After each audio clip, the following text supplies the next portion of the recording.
Good evening. Once again, welcome to another round 4 match of our Final Fantasy Randomizer Spring Tournament. I am Swartzondo. I am joined in the booth by the one and only Edgeworth. Good evening, Edgeworth. Hey, good evening. How you doing today? Well, I'm a little tired, just coming out of a race myself, but I'm definitely looking forward to getting back into some more 2-in-1 action here. We've got, on the left, we got Hangry Canuck, who's a semi-new player, but he's definitely been grabbing the reins of the game and definitely learning all he can. He's got his work cut out for him as he's got the Meme Lord split punched in the right-hand screen. Expect to see a lot of Bane strats, Brack strats, Zap strats, or any unconventional means of killing our bosses tonight. That's kind of what you can expect from our two runners. Yeah, I definitely think that if the magic is a little bit on the unconventional side in the first 4 levels, Split Punch is going to be able to open up a bit of a lead just based on his pet strategies and being very familiar with how the magic works in this game. Yeah, it looks like we have our Black Mage forced this game, so that's kind of a traditional, typical comp, except Hangry Canuck has gone with 2 red mages, whereas Split Punch has gone with the kind of prototypical rainbow red-white build. Thoughts on that? I definitely think the white mage, or Split Punch build with the white mage is more safe. You'll have access to exit and warp if they're available early. And looks like we're off, so we'll get to see what's in the magic shops. Oh, and we've got Nuke and Warp at level 1. And we've got Cure 4 in a a red wizard slot in the white magic shop.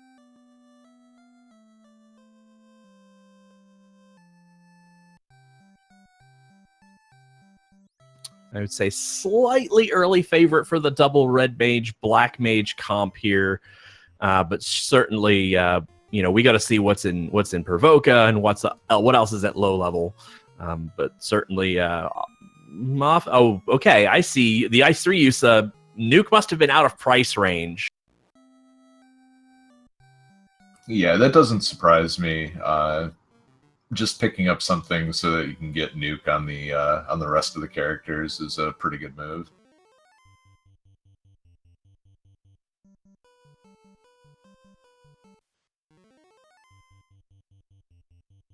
Yeah, it looks like they are only able to get 1 nuke, and I think Hangry Canuck is just going to go ahead and take that Ice 3 into Temple of Fiends, going right for Garland, skipping the treasure chests. This is a pretty bold move. If it'll work out if he gets the canoe right here, but if Bridge happens to be in one of those chests and is required, or he's just going to go for Garland and then open the chest. So this is a little unorthodox, but certainly going to save him time. I guess he was afraid of Garland having something nasty.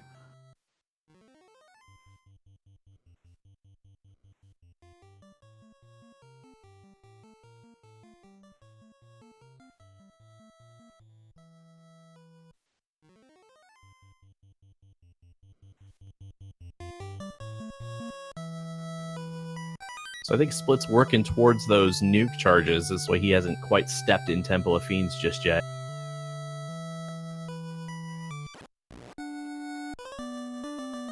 All right, and Split's working on the test pattern right there. In the meantime, we've got the Rod and the Crown for Hangry Canuck. Crown's a very interesting pickup early. Crown happened in my previous game just now. It's one of those things that might point to a ship TNT exit as opposed to, say, a canoe or even an early, like, you need both the canoe and the floater. So with only one more incentivized item right off the bat that one can get to, and that's Bicky with the ship, it's going to be interesting to see what direction these runners will have to go in. Yeah, so either the canoe or the bridge is going to be sitting in Dwarf Cave. My money's on the bridge with Bicky having the canoe. Yeah, I think there was some discussion on that either earlier today or last night. Actually, I think the way I think maybe Tartapan was outlining this, and forgive me if I misrepresent, but the way the canoe is placed, the canoe is actually always placed in an incentivized location. That is actually one of the few items that cannot be kicked out into a regular treasure chest. So Yeah, I guess that makes sense. It's a very important item as far as the placement goes, so probably makes the algorithm a lot more efficient if it's just placed first and then everything else works around it. So we see Hangry Canuck has opted to Dan his Black Mage. The one major downside to this is you don't have the best running capabilities, especially when you get muted by the wolves. Yeah, that's probably the worst outcome. There's the ship early, so that is another option. It is not the bridge, but rather the ship. So we will be sailing over to Provoca to see what Bicky has. My money is that Bicky does not have the canoe, which would mean our runners need to find the TNT to get out of the canal or out of the zone. Yeah, if it's kicked out to either Sarda with a required ruby or the Crescent Lake Sage, it makes things pretty interesting.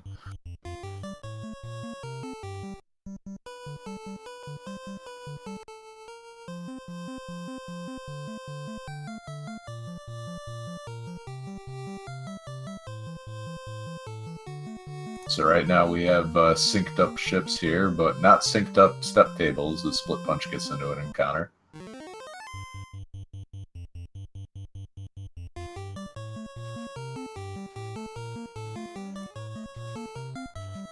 Wow, it takes a white from that group too. That's rough.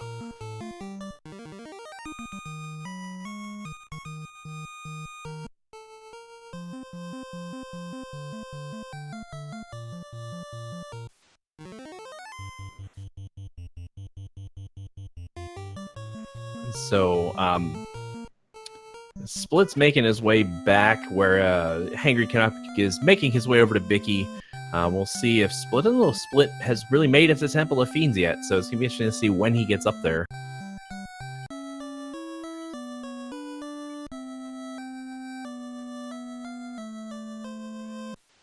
And Hangry takes a safety save and goes right after these pirates, so it shouldn't take too long.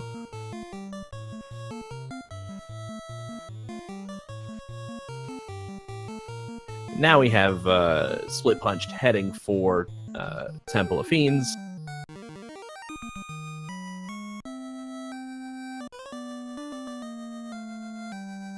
And it's the tail.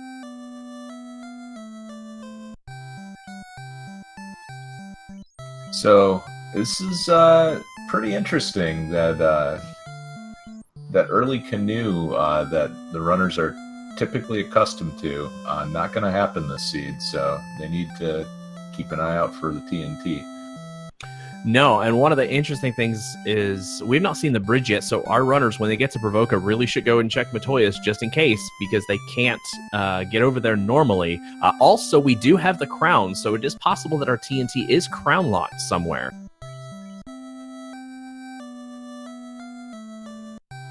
Yeah, definitely a lot of options. Probably the best option, roll the check of Matoya's in with the crown chain and just commit to doing that right now. And I mean, it is possible that it could be in Crown Lock Marsh. So keep an eye out. This is about to get interesting. Definitely, as we head fast there at level 2 as well. Very good Black Mage spells early. Warp, Fast, and Nuke at level 1 and 2. Hangry Canuck opting to check Matoya's early. I think I could go either way on this, depending on how the encounter table is. If you can manipulate the encounter table to not have any encounters, it's not so bad. But you are going to have to come back to this point as part of the crown chain anyway. But perhaps you don't want to come back if you happen to find the TNT here and then grab the floater. I don't know. Yeah, and it looks like there's a pretty good run at the table, and he's just going to reset out, so not too much time lost checking those chests.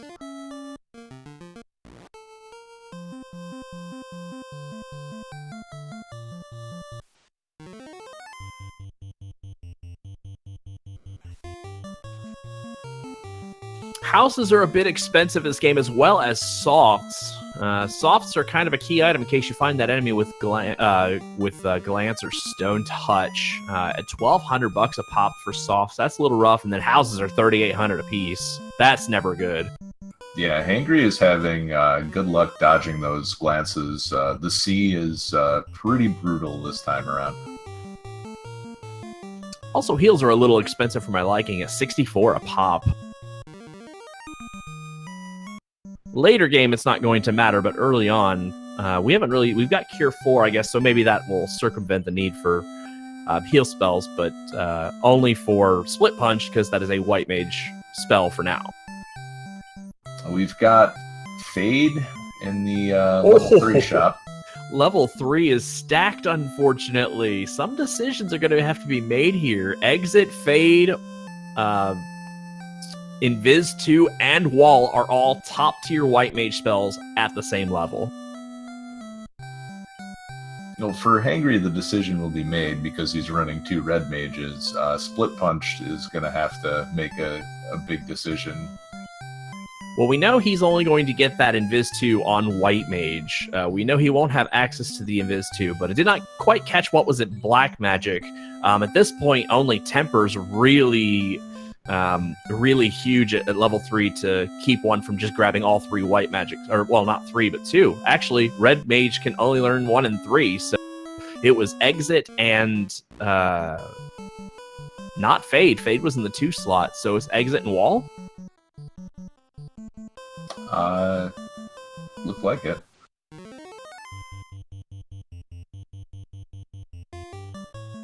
No, Fade was in the 3 slot, it looks like. Okay, so Wall is out of bounds for the Knight and the Red Wizard. Question chat, did Split reroll? No, Split just had a little bit of a shaky start. He has not quite stepped it up like we've expected him to. Just the early jitters out of the gate. I expected to be fine. Unrunnable Ogres, Ice 3 charges, definitely good enough to kill those guys outright. So Hangry is saving a little bit in menuing just by taking those guys out. I mean, I suppose. So we have the Bible item as the loot here in Provoca as well. I think I missed that if Hangry went to the item shop before. Loot's about 16,000. At this point, you probably don't need to buy it for any reason until you get to the end of the game. When you want to come back and maybe buy some spells in your Knight or something like that, sweep in and pick it up. Just don't forget it. So interesting play on the side of Hangry. He's going straight into Marsh, and he's going to check these chests out. Oh, there's the TNT. Gamble pays off for him. Oh, but he's going to keep checking.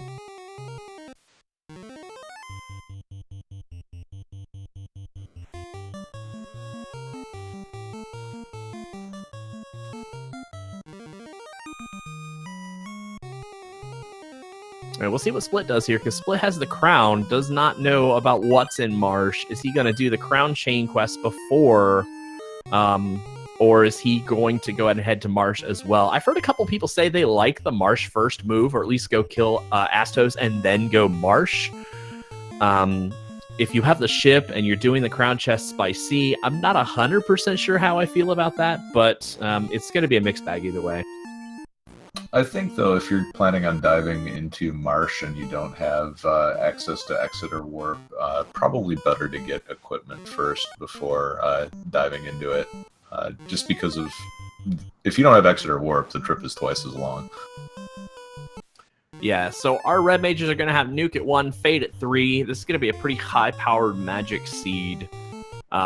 Unfortunately, and if Hangry Canuck wants to go back and listen to this VOD later, I definitely think his Black Mage should just be up chucking nukes right now, because you gain just as many levels killing everything you see as opposed to danning one of your casters and passing it around. Yeah, the extra levels are going to help with the Red Mage, though, and if he chooses to pick up the Black Mage later, just one mob in Temple of Fiends is going to make him go from, like, 1 to 10 so fast. Or, excuse me, not Temple of Fiends, but Sky. Yeah, that's fair. Since Nuke is 1, you really don't need that many charges. I mean, and you have the rest of the, magic spell is pretty much open to the Red Wizard. We haven't seen Temper yet. That's really about the only thing for normal runners, of course. And Split Punch is going to be keeping an eye out for where Bane, Brack, Zap, Quake, Quad X especially, but Quad X is good for everybody. Yeah, I saw that it looked like Life was in the level 4 white magic shop, but I didn't see what slot it was in.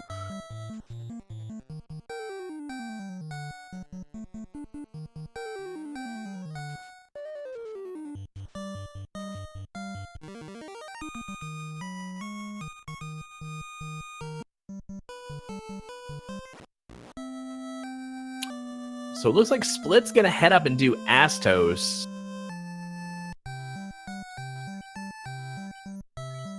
I guess the advantage here technically would go to Hangry Canuck for taking the risk of diving Marsh when he did, and the risk of going to the upper room when he did. Split might be thinking he needs his crown to get the key to check Marsh and the lower section of Marsh just in case, or perhaps it's in an easier chest in one of the locked rooms like Dwarf Cave or Castle Canaria or otherwise. Yeah, the Crown Chain opens up quite a lot of chests that are pretty convenient to check. No enemy encounters other than Overworld and Sea, and you can skip all those with tents. So I can definitely see why Split wants to make this move. Yeah, and I think for Hangry Canuck, maybe his goal is just to get down to Sages and see if Sages has the canoe, the vanilla form. That way he can just get his floater. Oh, we haven't found the floater yet. Well, it's going to be interesting to see where that is. Yeah, a canoe opens up Ice Cave and Volcano, and Ice Cave is incentivized, so that would be a pretty logical place for it to end up, although it could end up be Ruby required too. We also have Castle Ordeals open with the ship and the canoe, which is another incentivized location. It's just really out of the way. Yeah, if it is Vanilla Canoe, then that opens up Waterfall as well.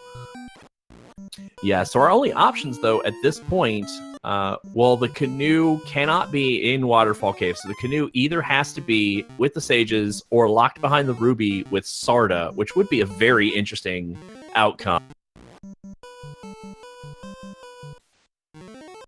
Our floater can be just about anywhere else that you would normally have access to. That includes Waterfall Cave with the canoe, Ice Cave with the canoe, Castle Ordeals with the canoe. So Split's going to make a Marsh dive as well, and is going to make up quite a bit of ground here. Yeah, definitely. Good call for Split. He's got his TNT. He's got his Astos kill. Good call for him, because if he had gone anywhere else, it immediately would have set him back.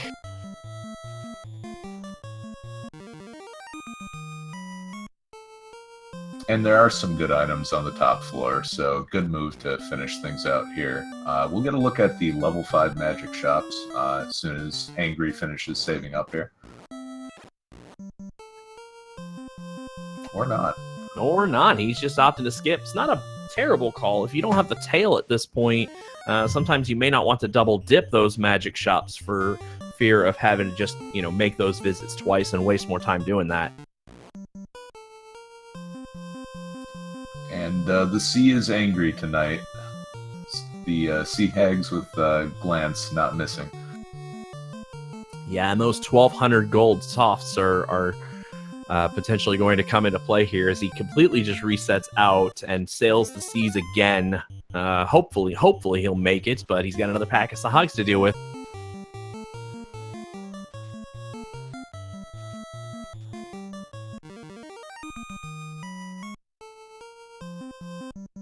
And he's probably hoping that the soft potions are available in Crescent Lake, otherwise this could get pretty ugly.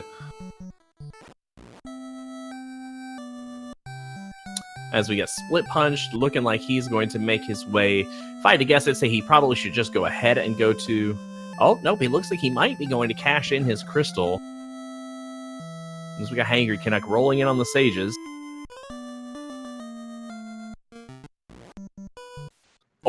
the bottle! Oh, wow!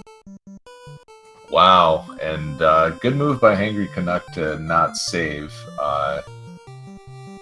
And this is very interesting, just trying to consider what options are left here. Well, we know the canoe is, and someone's going to have to correct me if I'm getting a little ahead of myself, but it looks like our canoe is going to be in ruby-locked Sarda.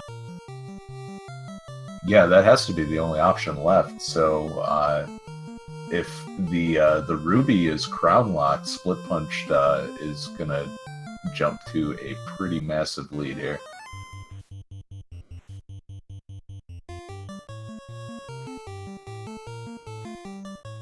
Yeah, he's heading to Matoya's, where we know it's not in Matoya's cave, but because this is his first visit, it's not necessarily a double dip trip for Split Punch. So he's getting here for the first time. That's going to give him a little bit of time gained back.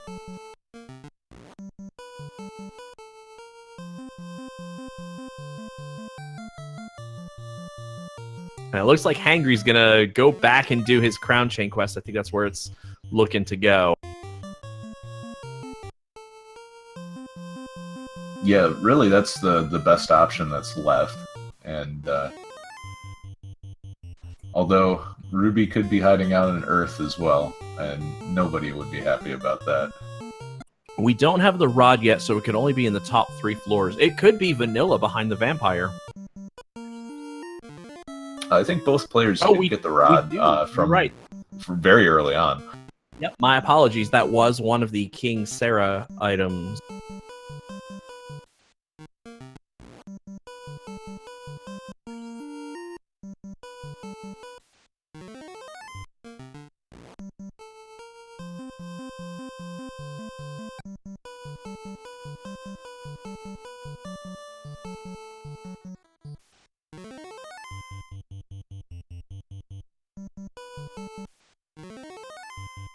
So advantage Split Punched here now, as Hangry has to sail all the way back.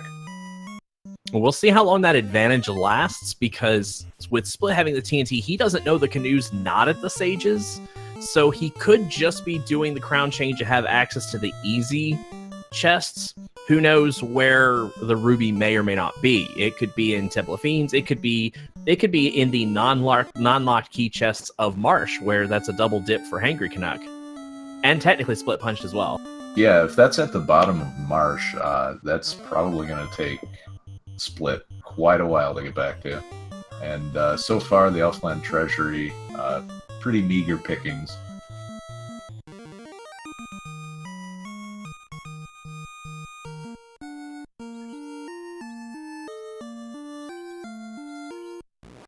So I expect Split's going to head up to Castle Canaria next. It's going to have 6 chests in.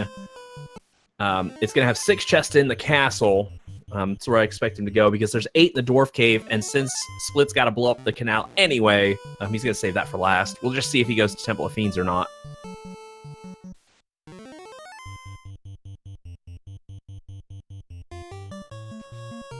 Unrunnable Ogres on Hangry's side, but he does have the crystal in hand, so he will start his Crown Chain. Mage's Staff's not a bad pickup, but when everybody has Nuke. Oh, and there's our Ruby. Yeah, very, very big pickup for Split. Mage Staff, also nice to throw on the fighter, especially when you have not found a strong sword yet. And if he's going through Earth Cave relatively soon, that Mage Staff does play well in that dungeon.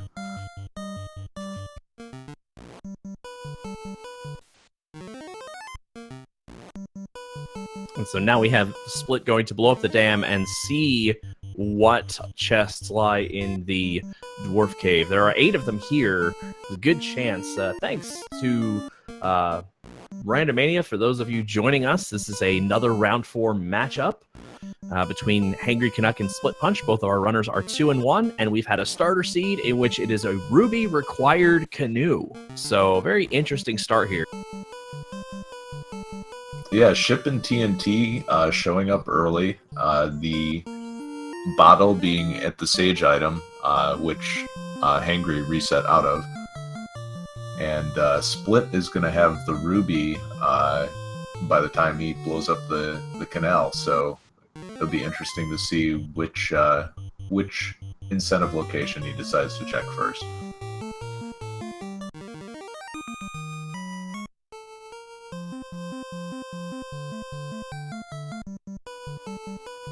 You made a comment in the race that you did last night that made me laugh quite a bit about Narek and fireworks safety. Yeah, it's nice to see that he's learned his lesson from all of the injuries he's received before NPC Shuffle became a thing. So glad to see Narek is alive and well after building that canal. And there are a number of NPCs that have been quote-unquote lobotomized to sit still. Narek is one that actually learned, so good for him. Hangry Canuck picking up the herb, so well on his way to completing the crown chain. And Split is going to sail into Melmond, and maybe now we'll get a check of the magic.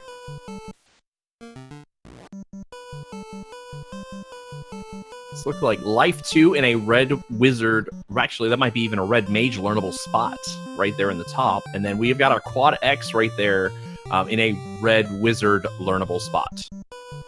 Yeah, Quad X is a spell you can get a surprising amount of mileage out of, and it would not surprise me if Split gets pretty much the most mileage out of this out of any of the tournament runners.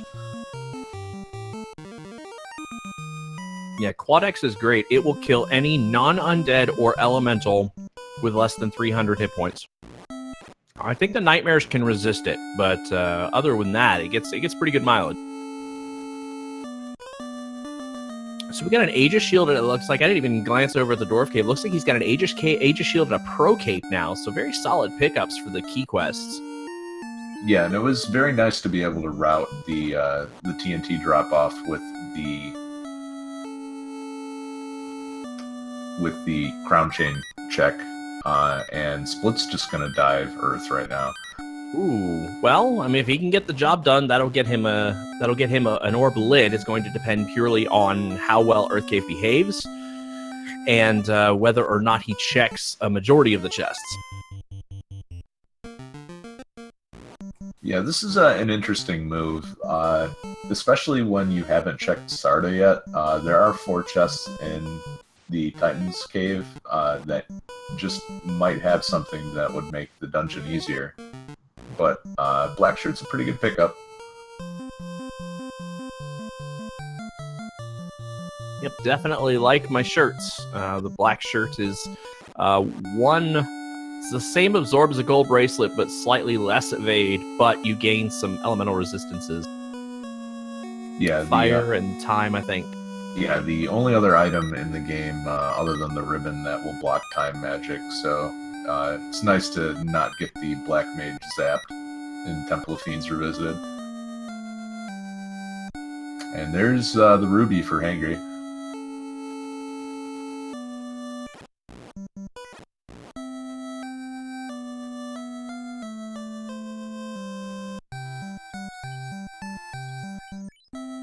And he's going to go back and pick up some magic before leaving town.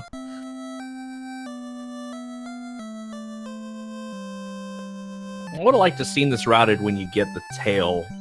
He looks like he bought just 1 charge of warp, and I don't think that necessarily was worth it. We do know the loot's in Provoca for 16,000, so I think runners are going to have to keep that in the back of their mind. But once you cross a certain threshold, money just kind of flows in.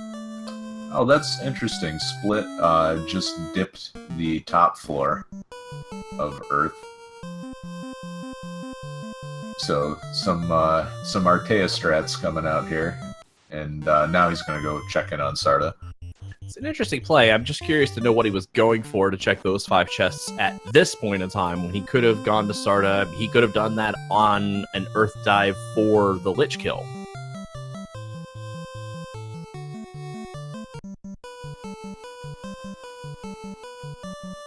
And good move by Split to save and then dive the treasure in Titan's Cave.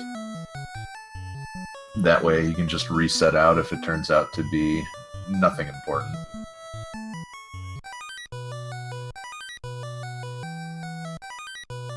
Yeah, because we got Hangry Canuck now checking those dwarf cave chests. Yep, and there's our pro cave, and there's our Aegis shield. So good finds there, and 30,000 gold. That's a good find for him. Yeah, giant pile of money and 2 of the best shields in the game. Oh, poor Split finds a pro ring. Pro rings were pretty cheap, but I'm pretty sure he bought pro rings for his entire party. Yeah, he already has the full set, so maybe Sarda can use one.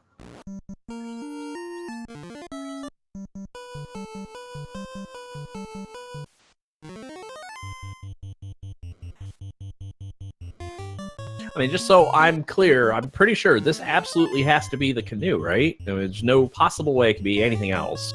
Oh, we're about to find out. Maybe it's a hovercraft. Ooh, like a hoverboat?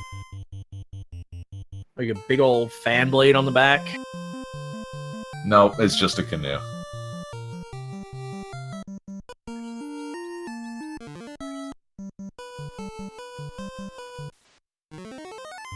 Gotta travel the river in style. Yep. And so that gives Split a slight advantage because Hangry Canuck obviously had gone down to Sages with nothing to show for it. He reset out. At least he didn't have the trip back over the treacherous sea. Yeah, and Hangry realizes it now that the canoe can only be in Sarda, so he's gonna make that check right now. And I have to ask you, what's more annoying, high ambush shadows or unrunnable shadows? I think I'd take the unrunnable shadows. High ambush shadows were always bad when they had something like Fire 2 or, what have you. That's what made them super dangerous. The fact that they're unrunnable, and they're neutered, it's just a small setback. Alright, so Split just doing the top of Earth chest dip. He is going to move on now to Crescent Lake, it looks like. Although he has quite a lot of options if he wants to take a shot at Ordeals right now. That's also on the table. Well, he hasn't seen what's at the Sages, so I wholly expect him to stop there, because it could be the floater. We know it's not. We know it is the bottle, but he doesn't know that, and so he could be thinking, oh, we'll go right into a canoe floater, and he's going to realize that it's going to require just a bit more work to get the open air space.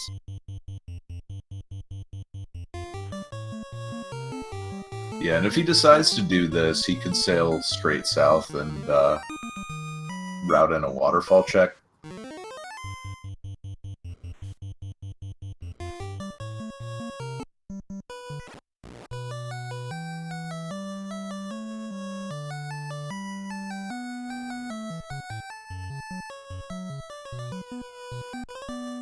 And Canuck is going to check the fireplace and then get his canoe.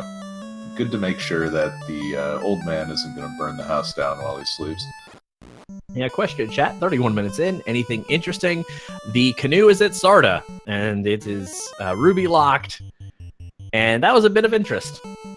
Yeah, I would say 31 minutes in, the canoe also being 31 minutes in is probably the highlight of the scene so far.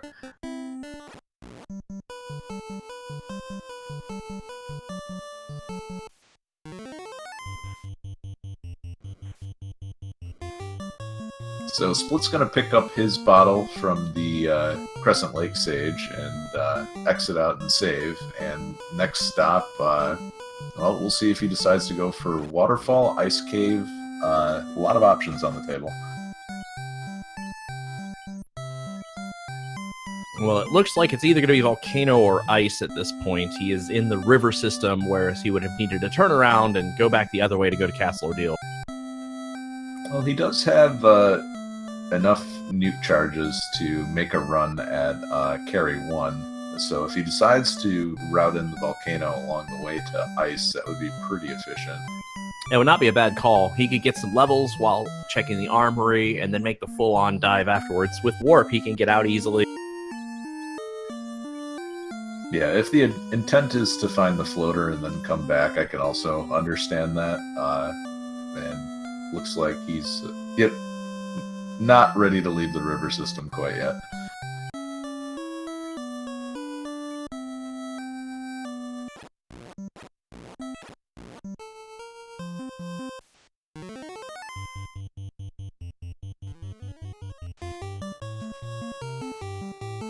And judging from the way he's skipping all of these encounters, he wants to keep all of his spell charges until he makes it to Ice Cave.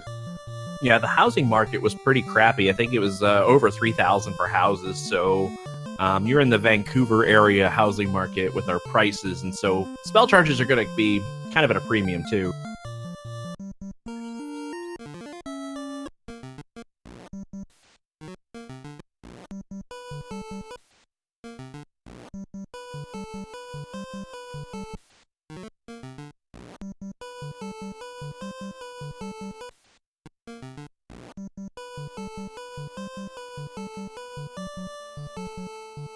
So into the Ice Cave we go.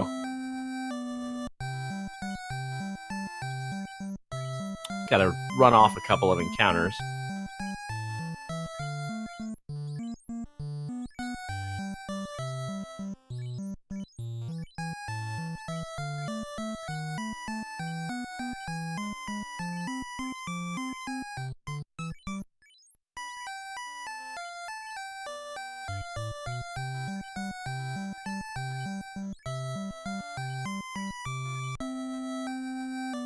Yeah, the 6-pack of wizards is just not fun for anyone.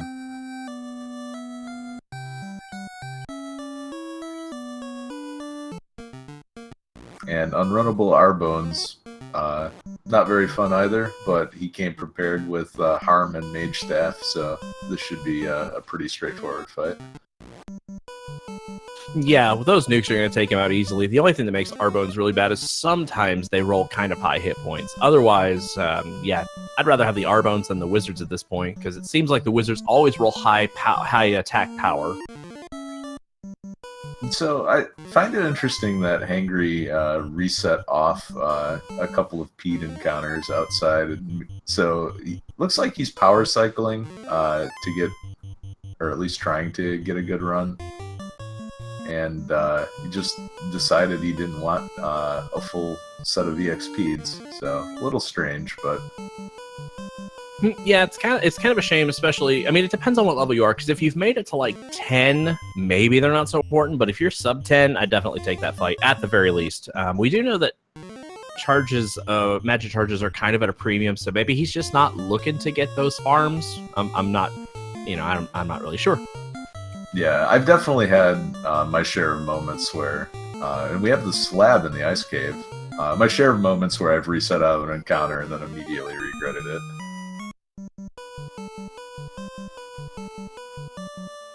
And Split is just going to split from Ice Cave.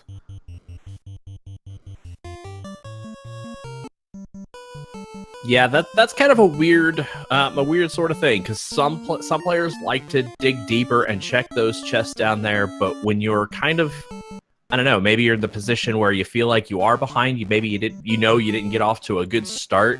Maybe he feels like he's behind from the start and is just kind of taking a couple of shortcuts, hoping the treasures don't have anything in them.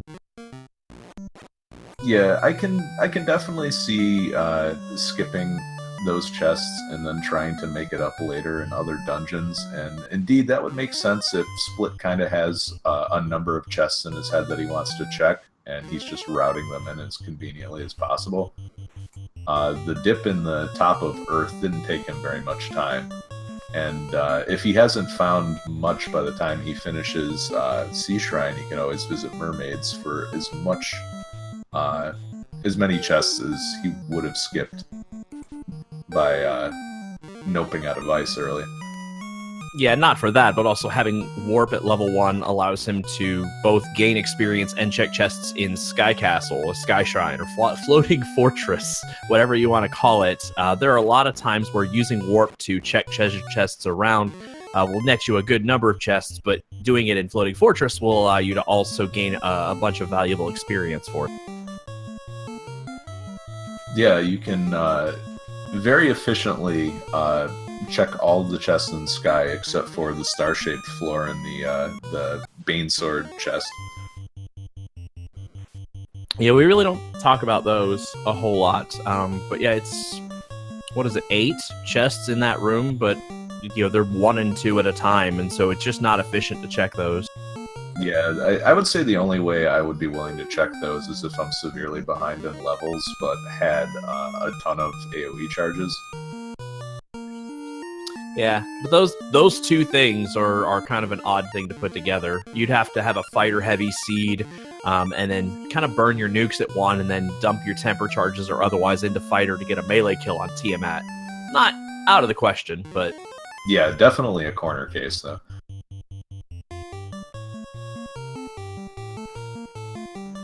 As we see, Split Punch picked up soft at level 2 instead of buying soft potions. That's a efficient use of money there. Yeah, so now he's sailing north of Gaia, and looks like Ordeals is going to be the first visit.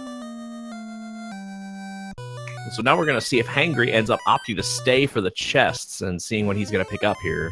It looks like he's gonna.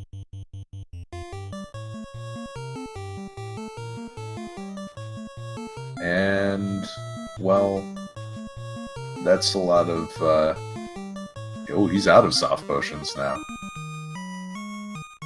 It would be very good to never take a sea encounter again.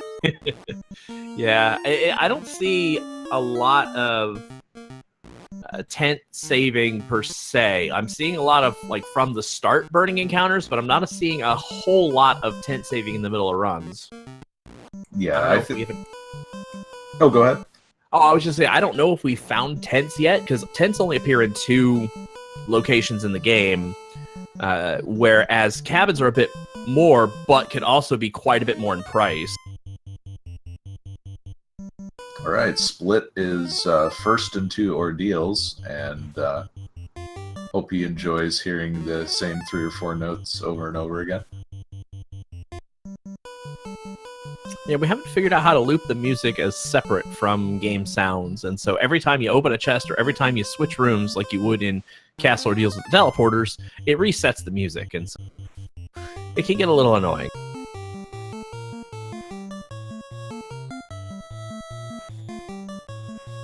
Well, that is probably the nicest wrong turn I've seen.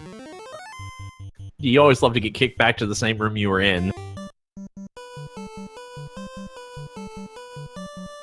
He realizes where he made 2 wrongs and has now made a right.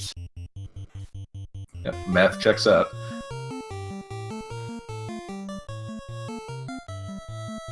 So he makes it through the pillar puzzle, no problem.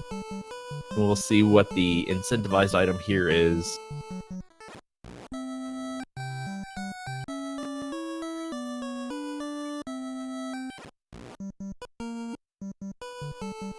But first, Mancats.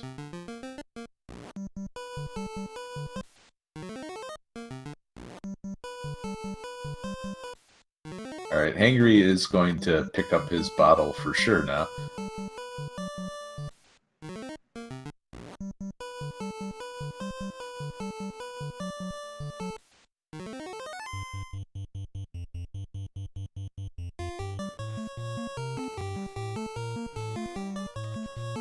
Opal armor is not a bad pickup until you pick up the dragon armor. It is a solid amount of absorb.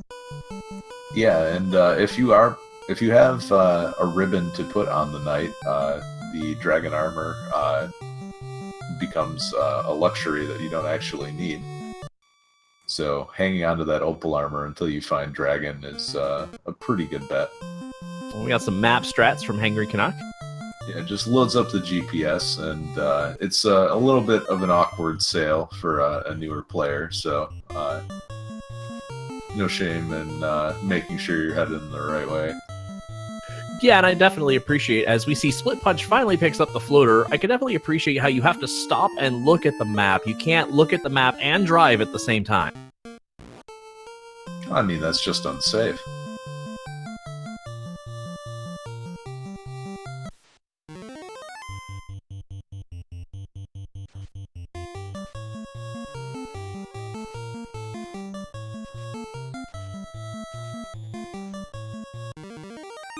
And now Split is zigzagging his way towards the floater, or towards the airship.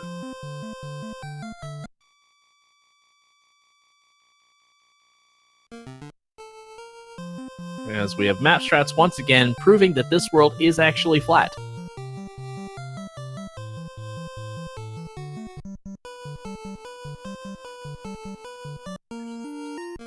Should we have expected anything less from Nasir, though, than a flat Earth?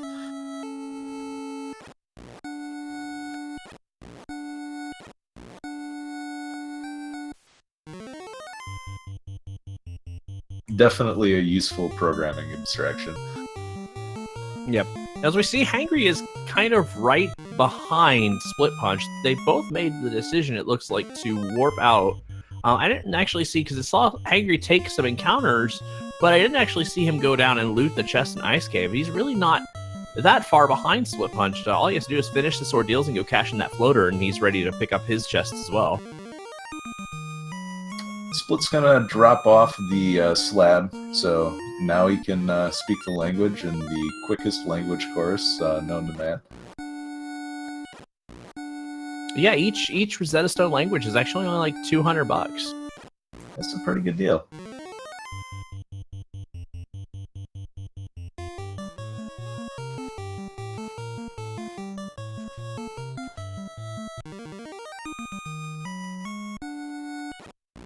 And now with the tail in hand, Split is gonna pick up his class change almost immediately.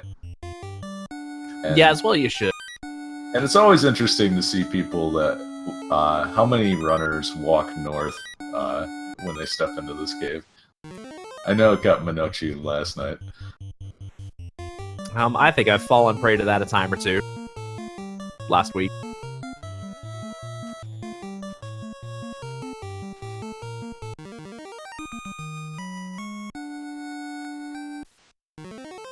So a very, very big defensive upgrade across the board.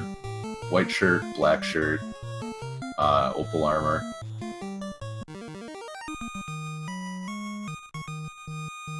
Split's party is just that much more durable. And Hangry is going through ordeals right now and is about to pick up his floater. But first, he gets his white shirt. There's only a couple minute difference here, really, between our runners, depending on how quickly Hangry Canuck can really step up the travel here. Because all he has to do is basically just go pick up his floater and go through all the same things.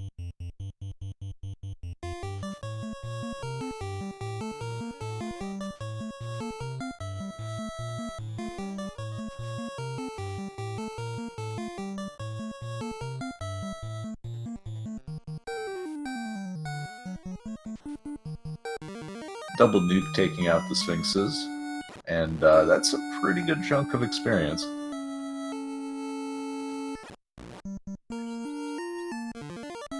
There's two things that our runners are missing. They're missing ribbons, and we're missing a big weapon as we find a bridge here.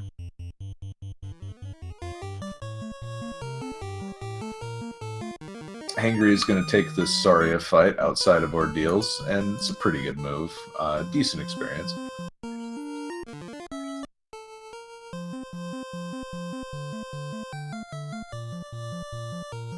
But now that Split has used a house, he's just gonna nuke everything on his way through, checking Cardia.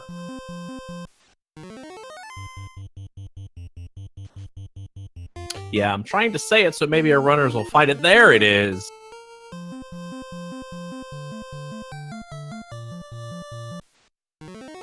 Not too long after, Splitpunch finds the Mass Immune and Cardia Islands, which means Hangry Canuck should be shortly behind finding the Mass Immune, our big weapon of the Final Fantasy game.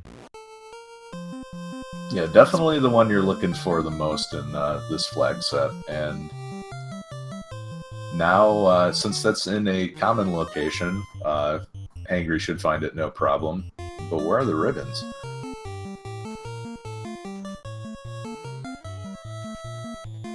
A question for the ages.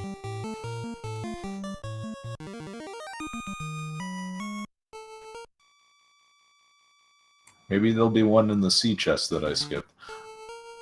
It's certainly possible.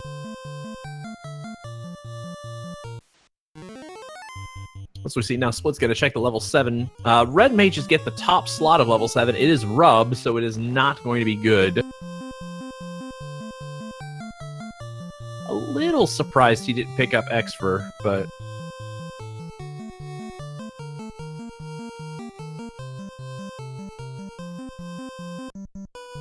just as a quick refresher, if you'll remember, our buyable item is in Pervoka. It is the loot, and it is a little over 16,000 gold. So our runner should have that just about at this point. We'll just see who remembers to go back and get it.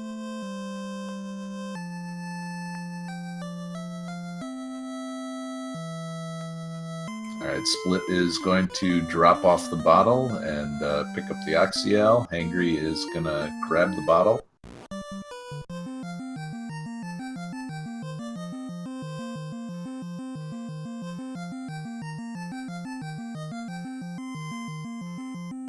I think Split is going to go ahead and pick up his chime. He might... he does not have the cube yet, so he's still going to be looking for that before dipping into Mirage Tower. What do we have left here? It looks like we have just the Waterfall Cave and the cube. That would be Vanilla then. Yep.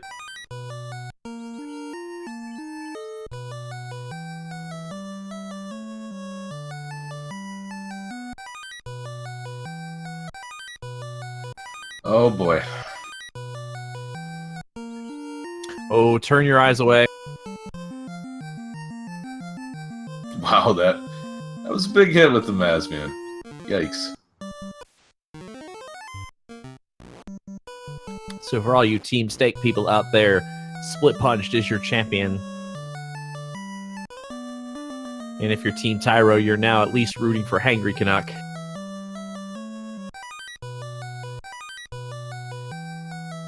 I don't know. I would think someone that's hangry would definitely be going after Stake, though, so I don't think we can trust either of them.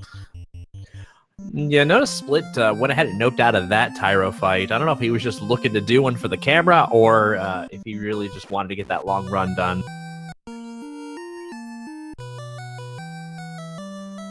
Split's using some interesting sprites for his. It's the Final Fantasy III hero sprites. I'm not sure if those are sprites, the enemy sprites from FF3 as well. I know he's been adapting a lot of these.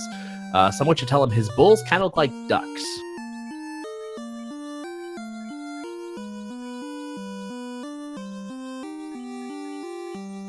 Now that you've said it, I can't unsee it. Thanks.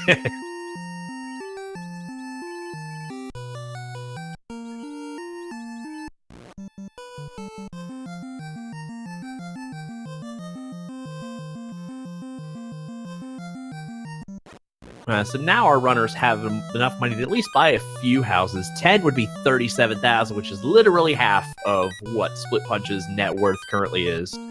Yeah, I would be very tempted to just buy a stack of 10 and go, but Split probably wants to have some extra money to buy... Oh, yeah, like Temper at 6. Ooh, and that 6 is actually Red Wizard locked, and so only Black Mages can take advantage of Temper this game. So it's going to be... I'm not going to say vital, but it might be a little important for Hangry Canuck to find the Power Gauntlet.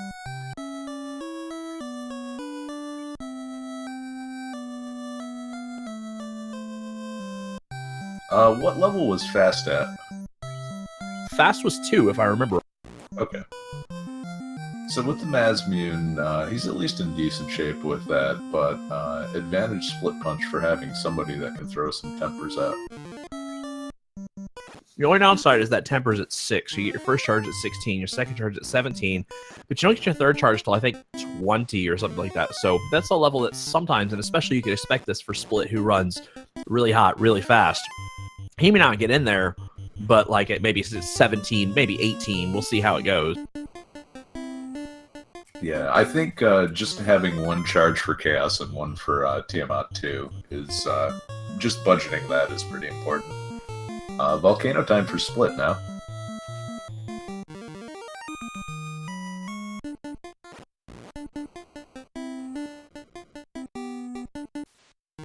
So we're kind of getting a little bit of high-fiving going on here.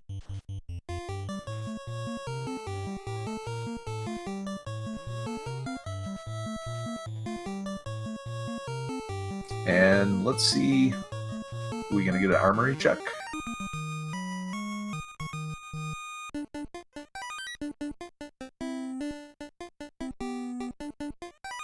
Still looking for a ribbon. We've got our mass immune at this point. We're still looking for at least a ribbon. We'll see how that wallet 3 for the white mage checks out. That is going to be something that Hangry Canuck does not have access to, as the fire takes out his knight. Oh, that is a great sprite substitution by Split. The Mux being replaced by Flan.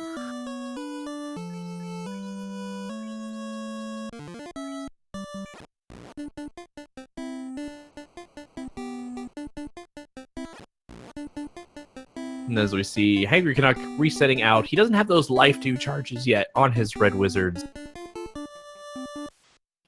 5 would be around the 16, 15, 16 area for his first charge of life 2. Pure casters get your charges a bit earlier than red mage. That is the one disadvantage to be able to use both sides.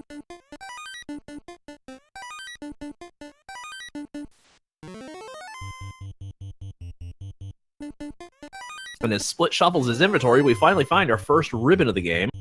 And both runners are going to find it right about the same time. Yeah, question in chat, no clear leader or advantage. Split is a little bit ahead just on progression items checked and NPCs talked to, but other than that, it's been pretty even. Yeah, realistically, Hangry Canuck's only a couple of minutes behind in regards to just the places that Split Punch has been. He's turned in his Oxy, he's got his Oxyale and whatnot. Otherwise, they've been on relatively even footing.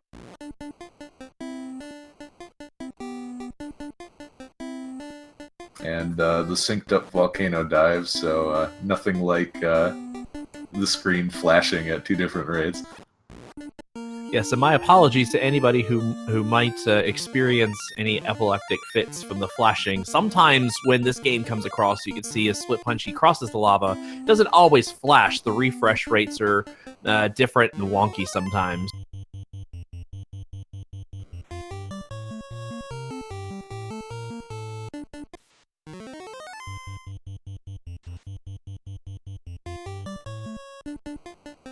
I think, the Bulls with Glare just wiping out his fighter and then taking a pot shot right at that Black Mage and knocking him out.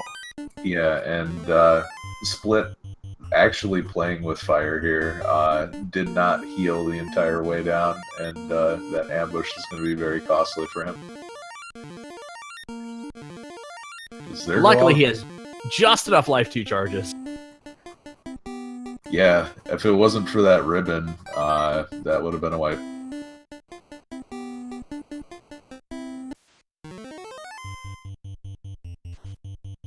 And with 1 ribbon, it looks like Split is pretty much go-moding this. Hangry, meanwhile, is cracking open some chests up here. And in the upper left, defense sword. That's a good pickup for Hangry Canuck. I like defense sword. I think it gives you 80 evasion, whereas opposed to Invis 2's 40 on the single caster. And I really like putting that on fighter, just giving him that early jump of evasion against the bigger fiends, Krakatu, Chaos, whatnot. Yeah, it's one of the best safety items you can find, if not the best. Just being able to, it makes soloing the fiends at the end of the game possible.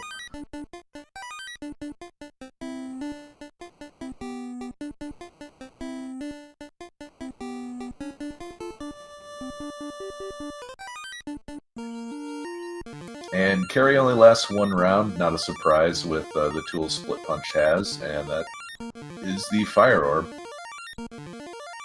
Yeah, Split's going to have that advantage of Wallet 3 on his White Wizard.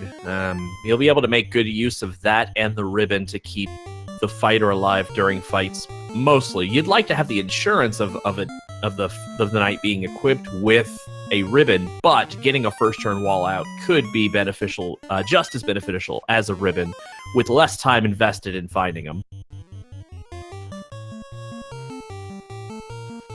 Wall not learnable by the knight, so hey, how about just exit instead? exit on the night is kind of, it's an interesting thing. If you go deep into Temple of Fiends, but maybe you're not strong enough to beat the Fiends, Defense Sword certainly is going to help with that, but that's something Split did not pick up. Potentially using exit to keep all the levels that you've had if you felt like you needed a reset. We'll see what happens, but certainly you don't want to be in Temple of Fiends all alone with a solo knight without the Defense Sword. Yeah, and there's certainly enough enemy groups in there experience-wise that you might want to kill along the way just for an extra boost, and maybe you can't get the job done with a level 20 or 21 knight, but a level 24 knight probably does okay. So saving those levels is pretty important. And Hangry is going to check the Red Dragon chest. It's sort of an odd check to do because there are 3 mandatory encounters required for this particular check. You're going to have to step on this Agabatal twice, and then you're going to have to step on the red D space. And so perhaps he's looking to gain a level or 2 from these encounters, but for one chest, it usually isn't worth it. Now, watch him make me a liar here with it having a ribbon. And he has to resort to nuke strats because of the early slow. Levels 17 and 16, and a gold bracelet, not too bad. No, it'll save him some money. I didn't see where gold bracelets were, but it'll save him money and time from having to pick that one, an extra one up. And interestingly enough, he cannot equip either the black shirt or the white shirt. So Split did not have to pick up too much in the way of defensive items this seed, but Hangry, that's going to save Hangry a little bit of time. Yeah, about the only downside is he did end up equipping his party with the cheap pro rings, and then I think he's found at least 2 or more of them in treasure chests, and so that's probably about the one disadvantage, but really you're not out a whole lot at this point.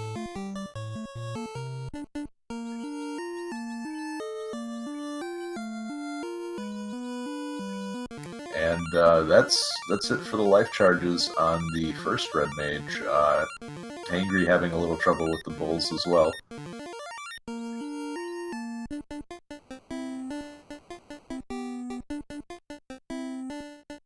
So Split is going to check the usual chests on his Earth Cave Greed route. Yeah, as we've got Hangry Canuck's attempt at carry. Carry opens with Blizzard. I don't know that we saw that on Split Punch's side. Yeah, it's a little bit more rude of an opening, but fast landing on the Knight should take care of business here. Of course, counteracted by slow.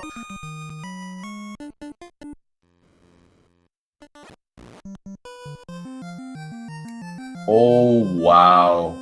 Split electing to fight the Earth Elemental, and that's ribbon number 2. What a pickup. That is pretty crazy. The Earth Elementals won a lot of runners skip because, it's another encounter for 1 treasure chest.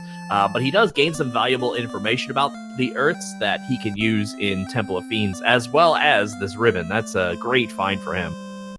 It probably felt like with the Mazmune, he could very quickly one-shot that group. So, and also with Unrunnable Shuffle, not necessarily an unrunnable encounter either. So, something I might have to consider with my routing is just taking a peek at what that Earth Elemental has.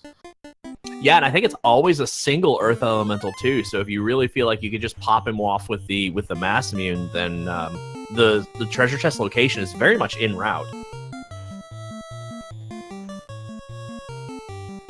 And with warp charges, Split is going to check these 5 chests up top.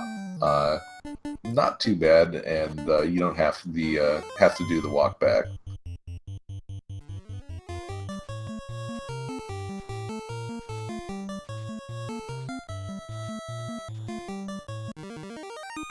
We are kind of seeing just a bit of a trailing behind of Hangry Canuck. He's making all the same decisions Split Punched has at this point, and he's doing it at just a couple minutes behind. Yeah, looks like he's opening up these chests up in the upper right. And the gargoyle ambushes, not dangerous, but always feels bad when you get jumped by an 8 or 9 pack.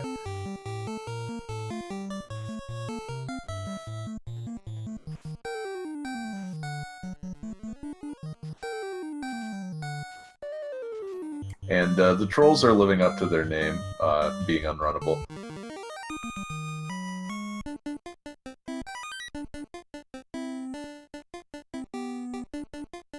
And Split not using... He's got 7 charges of nuke on his red mage.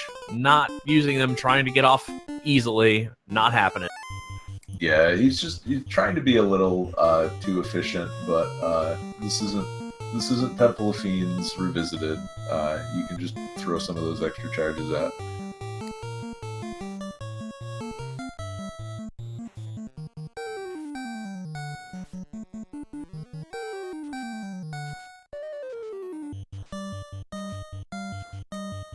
Ooh, Spectres with Blaze wipe out the red and the black mage there.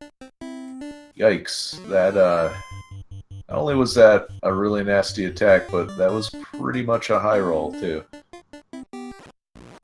And can't run away from this.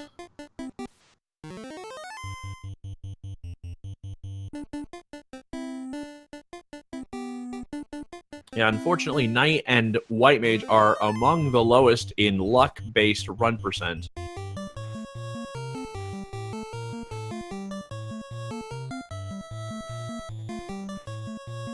Can't really move around too well in all that heavy armor. It looks like if he's got a quick encounter table, but I wonder if Hangry Canuck is heading in an odd direction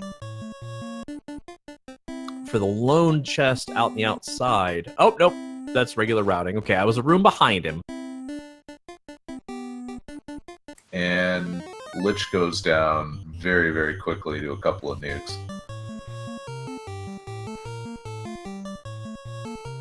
So Earth Orb lit for Split, and he's going to be headed out of to the northern half of the world.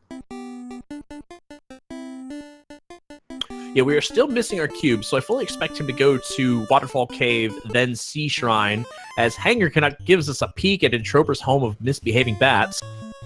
Oh yeah, the bat party room.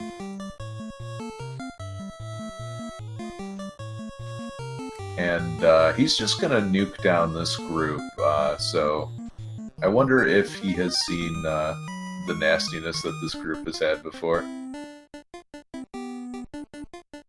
Oh, and Hangry is going to miss the Earth tile. Can't blame him. A lot of runners skip that, but he is going to miss out on that second ribbon.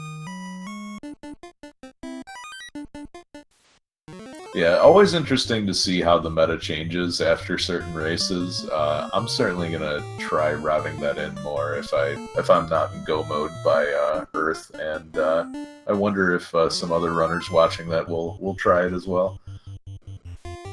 Well, if it weren't for Tristal, I think none of us would be routing that top chest in B3 as well.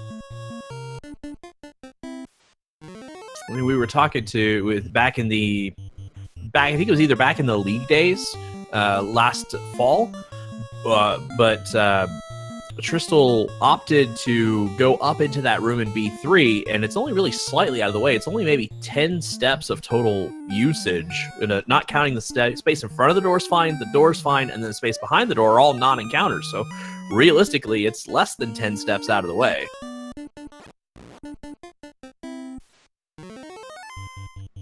But I have to agree, I might consider the feasibility of routing that in.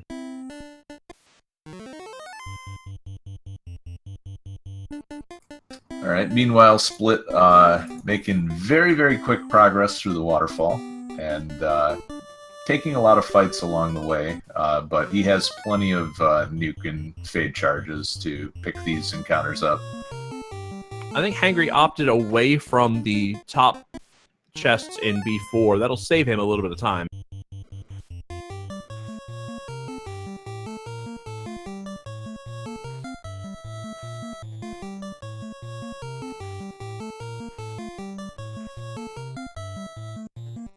And looks like we have stereo mummy fights, but Split's gonna get through his pretty quickly. And the Wiz mummies have trance. Oh boy. Well, that's never good. Trance doesn't care about your ribbon. Trance is a non-elemental skill. it will eat your ribbon for breakfast, and then what usually comes after trance on many monsters is something particularly nasty. Crack, toxic, it's just, that's been my experience. Oh, hey, you called it. But all those pro rings paying off for Split, and the Black Mage gets his turn, so... And low rolls a bunch of the Whiz Mummies, so round 2 coming up. As we have Hangry Canuck rolling over Lich as well, we'll see where he ends up, because he has not been to translate his slab yet, nor has he been... oh, I have this tracker wrong. Let me fix this. And we have the cube for Split and the Dragon Armor, so everything I said about the Opal Armor, never mind. And yeah, Split's going to move the ribbon around. So he saved the Opal Helmet just so he could use the wide arrays of elemental protection on the Night Gear. So here's a question, maybe for you, maybe for chat. Has Hangry Canuck translated his slab yet? As we see him get the Oxiel here, I do not remember if he's been to translate his slab. You can tell this if there is no slab currently in his inventory. That is the way to tell if it is translated, is if it is not there.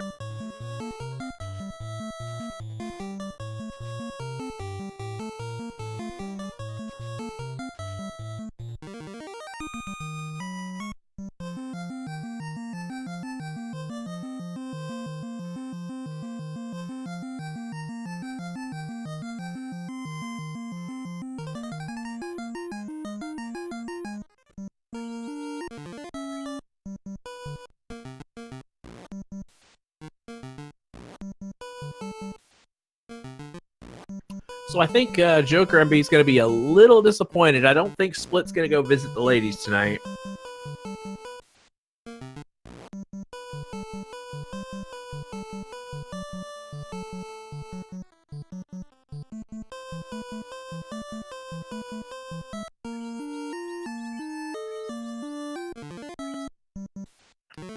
Now is probably as good a time as any as Splitpunch makes his way down to the Kraken, our third fiend of the day. To catch anybody up, if you are just joining us, we had a very interesting start to the seed. We had a ruby-locked canoe in which the ruby was crown-locked in Castle Canaria. So kind of an interesting start for our runners. The floater ended up being in the Ice Cave? Castle Ordeals. It was in Castle Ordeals, and so that gave us access to the skies. Otherwise, we haven't had anything too terrible or too trolly for either of our runners. Hangry Canuck is really only a couple of minutes behind Splitpunched. He has gone basically everywhere Splitpunched has been, just a couple minutes after him. So he's going to have to pick up some of his routing and some of his menuing and some of his decisions if he's going to want to catch Splitpunch, as we see our third ribbon in a nice, easy spot. So yeah, Split is pretty much invulnerable to most magic at this point. So, but again, the big scary stuff, no, Nuke and Nuclear does not care about your ribbons. Yeah, and that is an easily accessible spot, so we should expect Hangry Canuck to pick that one up as well. It's in one of what we call the freebie chests. There are 5 basically freebie chests in the Sea Shrine. The 2 you see in the room Splitpunch was just in the room right there, and then 3 in what Trenton calls the Sharknado room. That is coming up. It is basically 3 free chests that are along the way to the Kraken. Otherwise, every other chest is pretty well out of the way. If you think you are in go mode in terms of the amount of equipment you are comfortable with, you will just check the 3 in this room and then move on. As we see Hangry Canuck picking up his cube and moving on with that. All he has to do now is drop down into the Sea Shrine, and he is basically following. The only thing he has not done yet that Split has done is turned in his translated slab for the chime. And so routing that in is probably going to take a minute or two, depending on how he favors the encounter table. Otherwise, these runners are kind of close.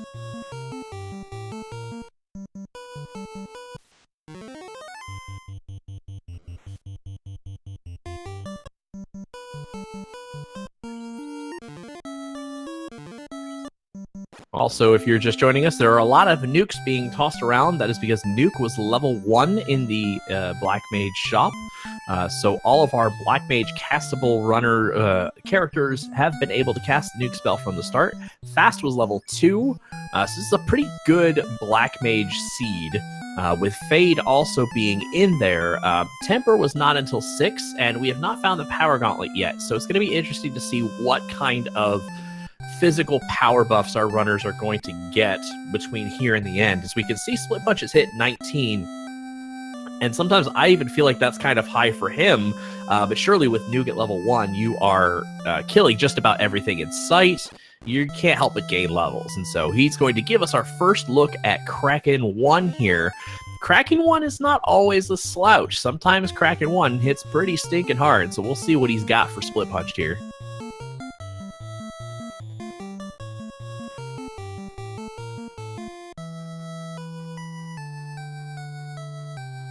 Coming out with the early white shirt evasion, not going to take anything for granted. 5 hits for 1 something on his red wizard. That is not terrible.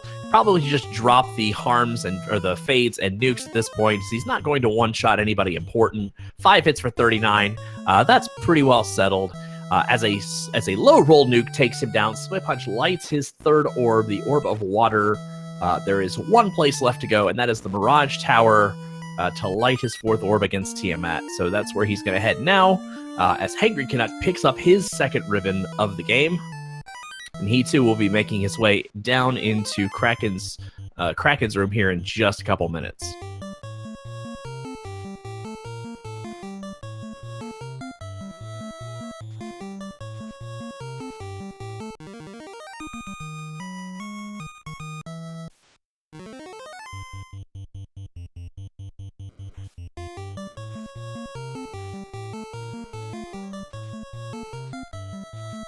Hangry Canuck facing the Wiz Sahag Red Sahag fight. Little known factoid, if you are not a regular runner of Final Fantasy Randomizer, the encounters have an A side and a B side to them. This is kind of how they were able to condense the code down. As Hangry Canuck's just going to skip the Sharknado room altogether. I don't mind that play per se.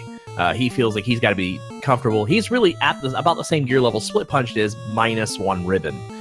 But anyway, they compacted the coding so that there's an A side and a B side to every encounter. Well, the encounter shuffle, or the unrunnable shuffle, mixes those around. Ooh, Ghosts with Thunder, that's never a good sign. And so the unrunnable shuffle is something that makes all the encounters shuffled in where they're unrunnable, hence the name. But the Wiz Sahag Red Sahag fight will always be unrunnable because it is the B-side to the Pirates fight. And so because you cannot run from the Pirates fight, or I guess I should say you should not run from the Pirates fight, that Wiz Sahag Red Sahag fight will always be unrunnable. I think Hangry Canuck here is looking for his knight to potentially die so that he could use Life 2 on the knight. Life 2 is the best cure spell in the game. It cures for 1 hit point more than Cure 4 does. As Split is still kind of checking chests here. These are kind of freebie chests here. The first floor of Mirage has some good encounters for experience, as well as a tightly packed 8 chests. As here now we are going to get Hangry Canuck's first look at Kraken 1. Split Punch moving on. We'll see if he checks what we call the greater than, less than room of 10 chests. But I personally doubt it. We'll see where he does. We'll see what he does.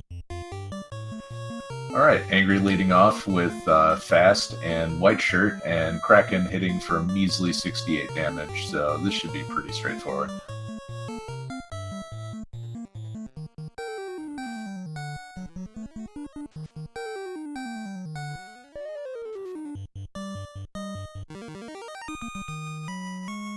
as it was. Straightforward. Kraken is down, lights his water orb. Here comes the earlier route deviation that Splitpunched had when he was going around and sailing and accomplishing tasks. Hangry Canuck still has to go to Lefane, and so that is going to cost him probably a couple of minutes, where he may have been only a couple minutes behind. Now this is going to set him back just a little further. Yeah, and at this point, he's probably a full dungeon behind Split. So, barring anything really unforeseen and nasty, Split should get through this about the time that Angry is showing up at the front door of Mirage. Yeah, and Chad is reminding me the loot is a buyable item in Provoca. Our runner should have the money for it. It is only about 16,000 as we see 6 figures on Hangry Canuck's side. The question is going to be, do they remember that it's in Provoca? Because at the time, they didn't have the money to pick it up. And so now they do, but I don't believe either of them have routed Provoca back into their normal rotation yet. Oh, Edgeworth, turn away. Oh, here we go again. There are no heroes in this run. Can we wish both of them to lose? Is that what your desire is? Rooting for the meteor option. Well, you can cheer for chaos. I suppose that's possible. I mean, that only works in Final Fantasy, though.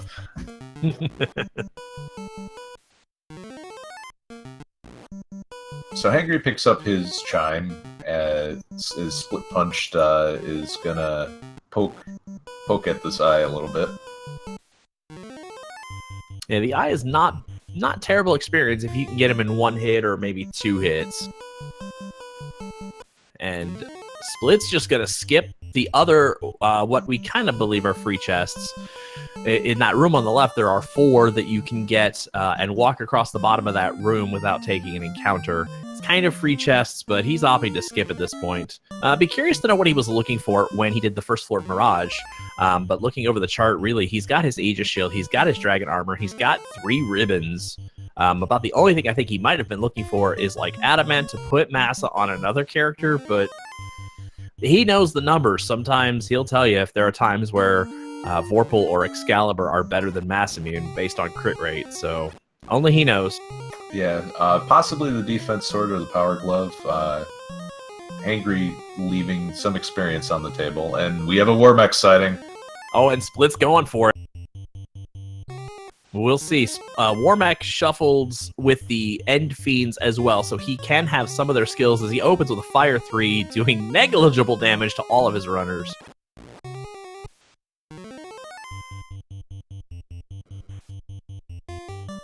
Round 2, here we go. Yeah, so he can have nuke, he can have nuclear, or he can have low amount of hit points. And he can give everyone else another level. So level 22 for Split after taking that fight, and pretty. It's got to feel pretty comfortable at this point. Yeah, 22 is beyond what I would have expected Split to get for levels, but when you have nuke at 1, it becomes very difficult to just skip fights for fun. Also, it was 8,008 experience given out by the Warmech there. And let it be noted that since Split is taking all of these encounters, Hangry is making up quite a bit of ground here. I think Hangry's got to be in a position where he feels like what he has is good enough. And of course, like I said, he is very comparably geared. He's actually only short 1 ribbon. Otherwise, he actually has an advantage over Split right now, which is the defense sword. He's got the same dragon armor. He's got the same Aegis shield. The only ribbon he missed was the one that was guarded by the Earth in Earth B3. That is literally the only difference between these 2 runners. And right now, there's only a small difference in the distance between them, which means they're probably up to about 30 seconds in difference. And there is a pack of metal slimes, so don't think he's on the same step count. So might not be a Warmech sighting.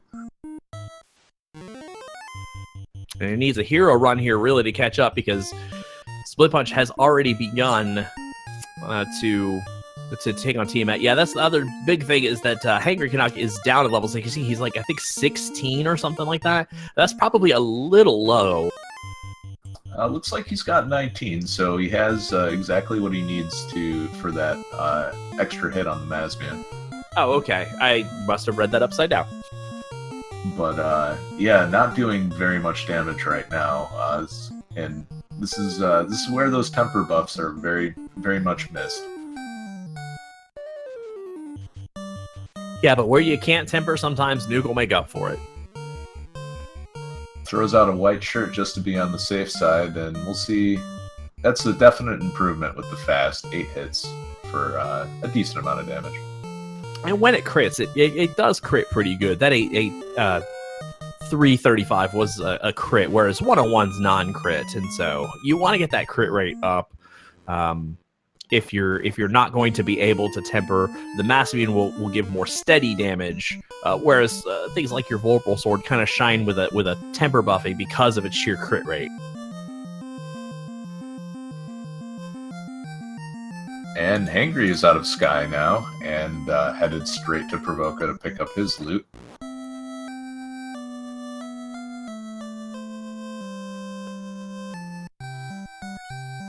And Split Punch beginning the agonizing the agonizing process of dumping save items to line up heal potions. Yeah, you definitely want to get that heal potion in the bottom left-hand slot. That way you could just tap one input and you're right on your heal pots. Anything else, and it's multiple inputs to get there. And so sometimes that involves dumping all your cabins or dumping all your tents or otherwise.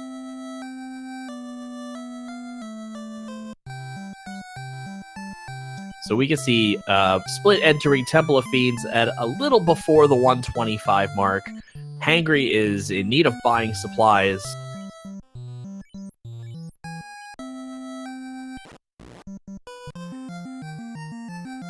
Yes, both of our runners do have the loot in their inventory. Split must have bought it earlier when I wasn't looking or otherwise. Hangry going back and picking up his loot there, so everything is good.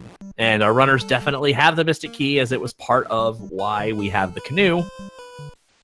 So no worries, we're not going to bonk the doors or nothing.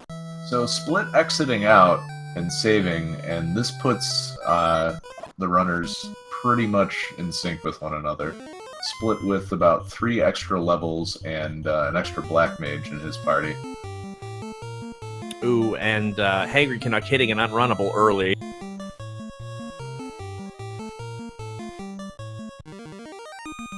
Yeah, throwing out some of those nuke charges, and Split is not even going to check the incentive chests. Probably afraid of picking up a tent or a cabin that will mess up his inventory. And I think at this point, if you look at, like, I'd say the average time posted, I think the average time posted by many of our runners is somewhere right in the 130 mark. And so I think he's got to feel like he knows he's going to finish past the 130 mark. Where is the other runner? Is he got to be hot on his heels, which of course we can see that he is. But definitely in Split's mind, he's got to feel like he's behind. As Hangry Canuck decides to check the chests, he is down that third ribbon. And nothing important. But also worth considering is both runners making it with this time when it wasn't an early canoe and an early floater. It was, Ruby required having to do the crown chest, and Hangry actually having to come back to the inner sea to finish the crown chain. And they are neck and neck at this point. Yeah, this has definitely been this is a good time posted for having to spend the first third of the game in the ship. I think they ended up getting finally getting floater access somewhere in the 40-45 minute mark, I think, because like you said, it was Ruby locked, crown locked Ruby locked canoe, and then the floater was in Castle Ordeal. So it was definitely a ways before our runners had access to the rest of the world. Yeah, and it seems like the Frost Dragons are a little on the beefy side, which certainly feels bad. Split's gonna take this Earth fight, and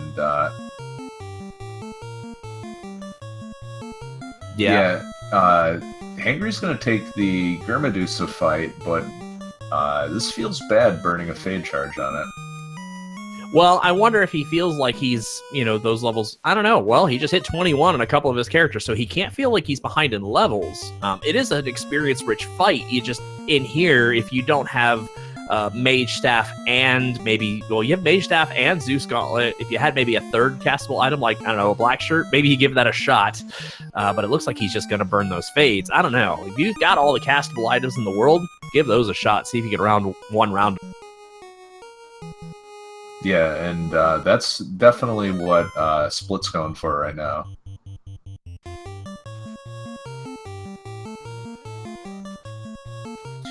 Yeah, I think the unrunnable Frost Dragons remind me of my match with Fuchsia Fantasy.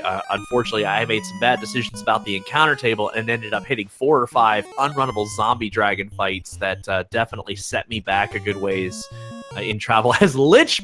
Oh, wow. And that's wow. a wipe. So that's what you get for disrespecting Lich, though. The worst part is, like, you're never supposed to take Lich too serious, and I think Lich just got tired. He got tired of being disrespected. Opens with nuclear. Wow. And yeah, Hangry is immediately punished for not healing his mages.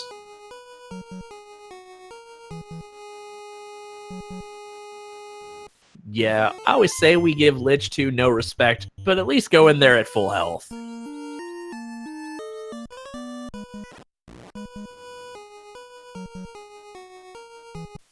And so now we got Split Punch taking a gander at Lich 2, opening with a couple of fast. Lich opens with Zap in the spell slot.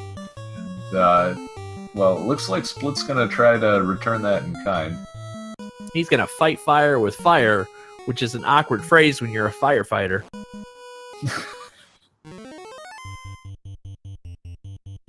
And, well, here comes the nuclear. Much more favorable amount rolls, too, on that one. Not much over 200 tops on, I think, one of those rolls.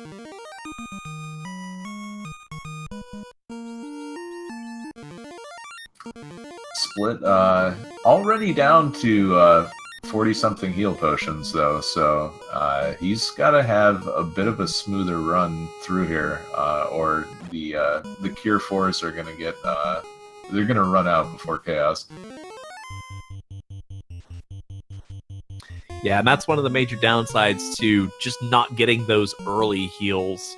Not getting even Heal 2, or even like Cure 3, or a couple of good ones to have. Anything to keep you from, either burning heal potion resources or deeper spells like Heal 3 or Cure 4.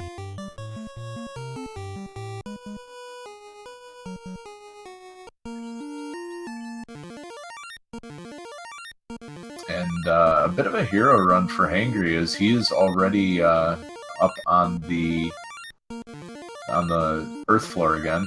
Although he is going to run into the same group of encounters that Split just ran into before he makes it to Chaos. Yeah, and Hangry, if you come back and watch this VOD, a little pro tip, if you hit up 1, left 1, you will get right over to those heal potions. Unfortunately, that's one of the worst spots to have the heal potion, is in that bottom right. But usually you don't have to hit more than 2 commands to do it, but you do have to hit up 1, left 1, or if it's in the middle, you would then hit right 1, up 1. Those are some quick access ways to those heal potions. Yeah, Hangry wins the turn order battle here and takes out Lich without seeing nuclear or zap, so he's in pretty good shape. Onto the carry fight now. Yeah, and Split just makes Quick Lurk a carry and moves on, so he is making his way through the water floor. The waters are thankfully runnable.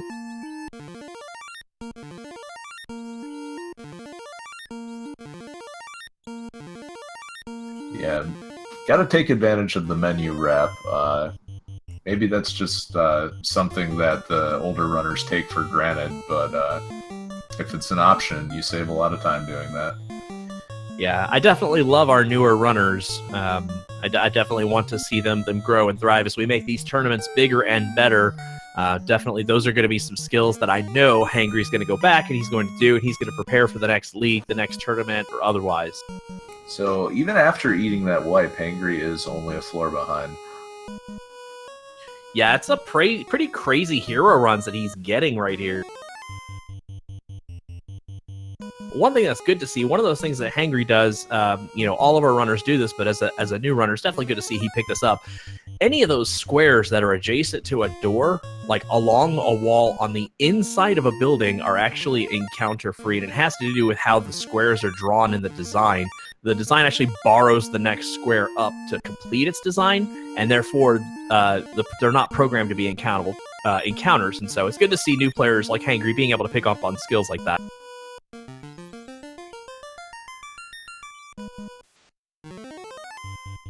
All right, So mages in the front. Good luck. one goes in, one goes out. I almost think you got to save one of those red mages, though. You got to make sure. I know you don't want your fighter to die because the fighter is going to be basically the source of a bunch of your damage.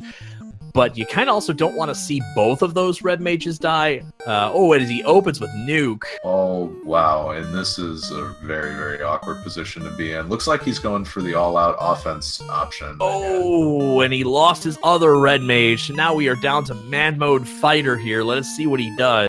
Well, he has the defense sword, so this isn't the end of the road for him.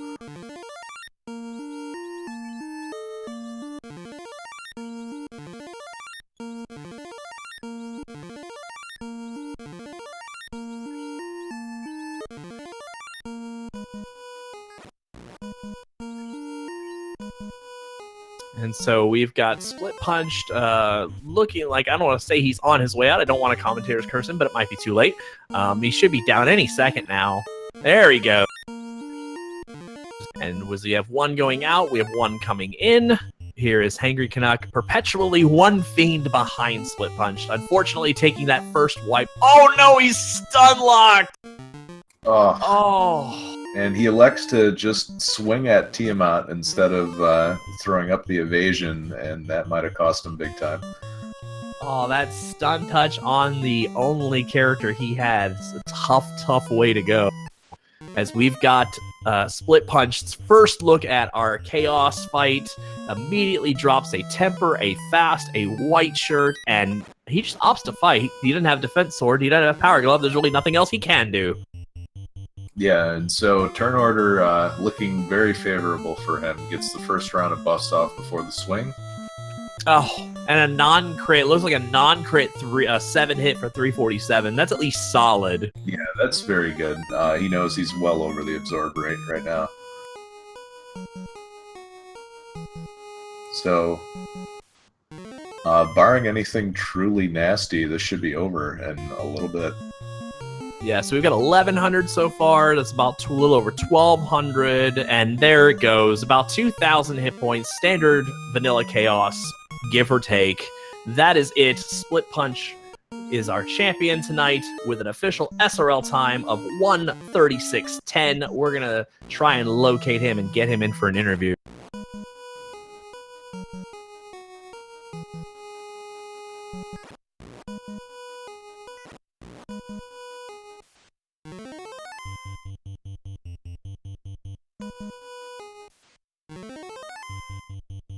Yeah, Hangry's going to give this one the old college try. He's going to definitely be making his way back there. It was very unfortunate for Hangry Canuck. He was just right behind Split Punch just about the whole game. Just about. And then even getting to the point where he caught up to him and we're neck and neck. But unfortunately, an opening nuclear out of Lich cost him the first. And then in racing back, he gets right back up and he's perpetually a fiend behind, and unfortunately Kraken 2 drops a nuke on him, leaves him in fighter man mode for him to get stun locked by Tiamat, and that's just a shame because Hangry Canuck played pretty well for a good majority of this game. Just unfortunate turn order, bad luck, or otherwise, as we are joined in the booth right now by Split Punched. GG, my brother. GG. GG Split. The early part of that seed was fun, if by fun you mean not fun at all. What, you don't like a key-locked, ruby-locked canoe? No, I don't. Not at all. That actually wasn't the worst part, just because it was nice enough to give me everything in kind of a sort of linear fashion. It was getting the ship and then trying to sail the ship and then running into sahags with whatever stone gaze thing they had. Yeah, although picking up soft on the white mage definitely paid off for you in a lot of cases.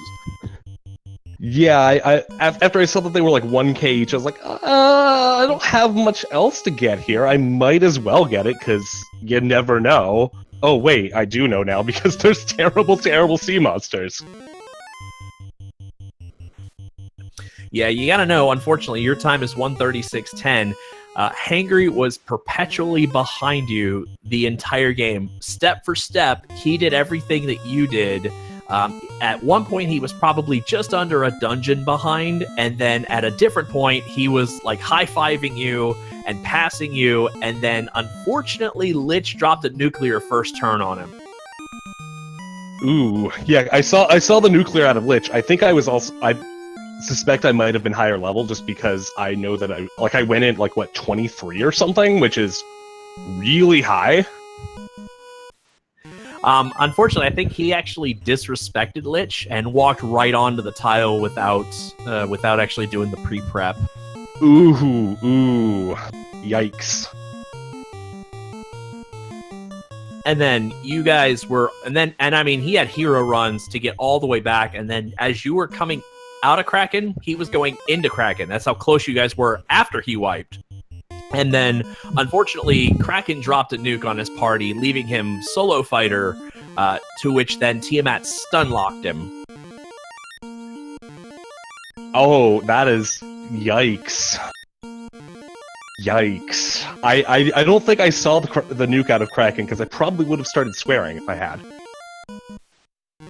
So, otherwise, like I said, to be right behind you, he's definitely played this. He's definitely played this very well. It's just unfortunate turn order luck and stuff like that sometimes got in the way.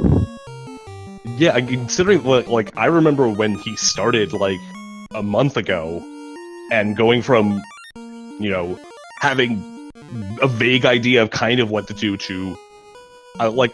This maybe sounds like I think I'm pretty good, and the fact he was right behind me the whole time, having played for like a month, that's really impressive. Definitely, and to be 2-1 for him is also good.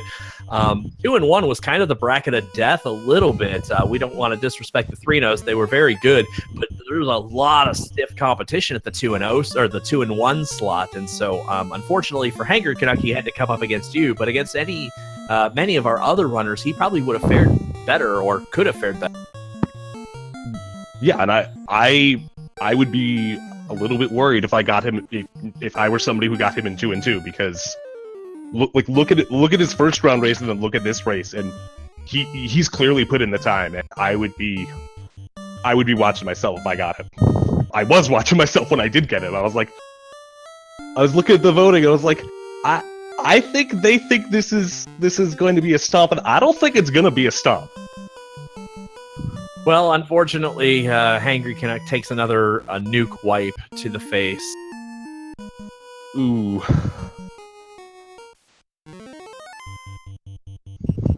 Yeah, and those extra levels may be paying off for you, Split. There's definitely some nasty stuff in Temple of Fiends.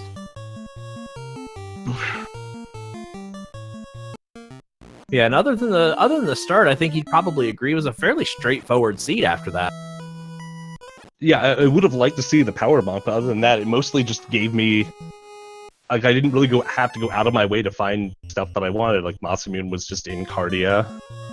I think the only ribbon that was really in a kind of a weird place was the Earth room in Earth, which I only checked because I forgot it was a trap tile. But most of the stuff was just kind of on the way. You have to know this. You have inspired Edgeworth, definitely, and probably myself. You walked in there and you just blitzed right through that Earth, and it was the ribbon, and we're sitting here going, what does he know that we don't? Well, maybe he did this and, like, it's going to become a new meta. Like, and I mentioned Tristal has us all checking the top chest at B3, and now that you've done this, you blitz through that Earth, I think now we're starting to think, well, should we check that chest? I mean, it's a good question if you can one around it, right? I admit that I did forget it was trapped, but at the same time, like, even if I'd remembered that, I probably would have done it anyway, because I don't think it would have been possible for my knight to not kill in one round.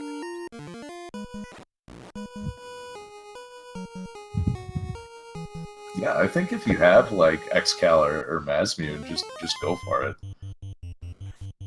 Yeah. The only thing you missed was the defense sword, and the defense sword was in Volcano, as you pretty much only took the minimum requisite chests on the deep dive. It was up there in, I think, the 5 chest room. Yeah, guarded by the Grey Worm. Thought about going for it. Maybe I should have, because what I really would have liked was the power bunk, but I don't know where that was. He hasn't found it either, so nobody knows where it is. It's an interesting room because, I mean, there are 5 chests. Warp technically puts you back in a closer spot to exit out of there, but I've seen a lot of people skip it when they feel like they're in go mode. So yeah, 6 of 1.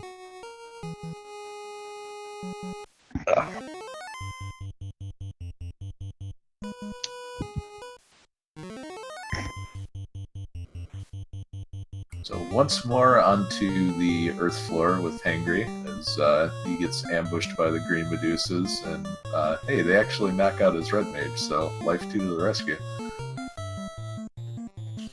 But how?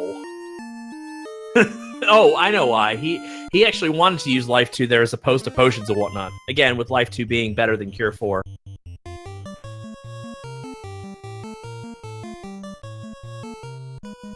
Cure 4 will still heal you back to full, it just doesn't turn off the death flag. It just doesn't take. Has he opted not to bring up his Black Wizard, or is that a ban? He's been damned, yeah. Yup. It's just, it was an interesting call because I know the 3-person strat sometimes has taken hold. A lot of people do it if you have like a black belt starter. As sort of the, okay, this is kind of dead weight. He must have looked over the spell list and thought, okay, I have, as Lich opens spells with Zap and knocks out his knight. He must have thought he had enough nukes or otherwise. I don't know. I feel like if you kept that Black Wizard up, you could just take more fights, get more experience, and I don't know. I think it's easier to just, take more quality fights than to run away. With the speed changes and even the more recent speed changes by Nits, killing packs has become quite a bit easier in regards to the amount of time it takes. I'm usually pretty inclined to agree, and I get danning a character if it's something like a forced black belt, or in some cases, in some flag sets, like a forced thief, where you don't really have much to do with them. But I'm a little confused. Black mage isn't bad. It kind of confuses me to deliberately damn that. Yeah, especially with the magic available in this seed. Yeah, nuke at 1, fast at 2. It was just good stuff all the way around. Yeah, also of importance though is access to temper, which was not available to the red mages. Yeah, that was huge. With him danning that black mage, you actually use the tempers that help you get over chaos. Yeah, but I don't think I would have committed to the Dan until I absolutely knew the black mage wasn't going to do anything useful, and I didn't find temporarily. That would have scared me a lot. I think that's one of those things that you could probably chalk that up to a learning experience. Certainly, I had to learn, thanks mostly to Fuchsia. I'll give credit where credit's due. Thief is quite a bit less useless, I think, than we're giving him credit for. Even if the spells are not that great, sometimes being able to run away is of its particular value. And I think that you probably are okay making that decision to Dan probably after your party hits level 8 or so. That way you not only have a good assessment of how things are going, but then you could bring them back, as Edgeworth was talking about earlier, bring them back in Sky, give them a couple of levels as you're trying to clear through it. Yeah, I agree. That's something even with black belts, if I have one, I'll bring them back through Sky and just, I'm not expecting him to do anything useful, but he's a warm body that I can punch instead of somebody I care about. Wow, nearly 2 max roll nukes there, wipes out that red mage. We are back to man-moding the knight. Oh, ooh. And that's it. Ladies and gentlemen, that is it. Hangry Canuck has thrown in the towel. That is a brutal forfeit. 4 times through Temple of Fiends is more than enough. We're going to try and get him in here to see if he wants to chat. But that's just a tough way to go.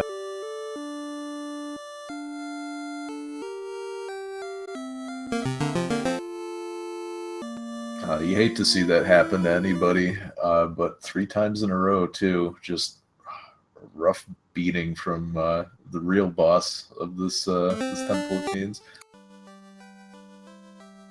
Yeah, definitely. And I know he's probably going to go back and he's going to watch this and he's going to see what you did. He's going to learn and he's going to come back and he's going to get a 2-2 partner, or whoever he ended up facing at 2-2. Let me go ahead and fix this real quick.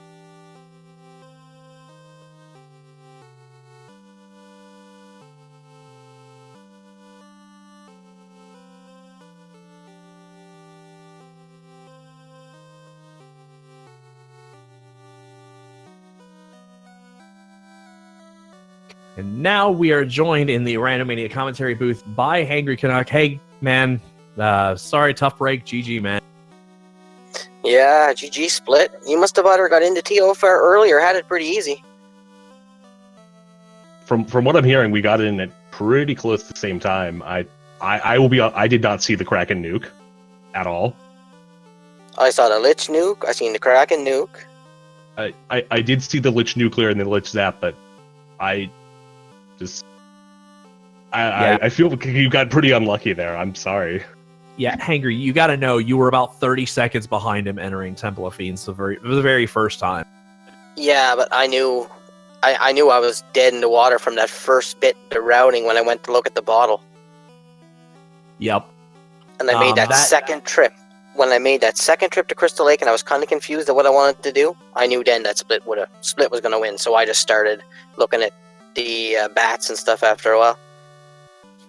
Well, you did really good. Even after your wipe to Lich, you were as close as Split was coming out of a fiend like Kraken, you were heading in. So, I mean, you were really one major boss fight behind and not much more, even after your first wipe. So you got to know, you played a pretty strong game for a good majority of it. Yeah, it's just the fact that got me was all that trip to Crystal Lake, or Crescent Lake. And then I did the ice cave, and then I'm like, oh, that floater's gotta be up there in friggin' Ordeals. So how did you feel about the key-locked, ruby-locked canoe? That's something else if you guys noticed, I kind of messed up on. Yeah, you took a bit of the gamble not doing the crown chain quest, which that gamble is not totally unheard of. You still had the sages to check, and by all rights, you could have thought, well, it'll just be vanilla. That's definitely not unheard of. So don't feel like you messed up or made a mistake. It's definitely a worthwhile gamble, because doing the crown chests in the ship is never pleasant. Yeah, I forgot I had the crown. That's why when I come out of the swamp cave, that's why I headed back. It only dawned on me when I was up towards Melman. I'm like, oh crap, I got the crown. That's when I decided to go back.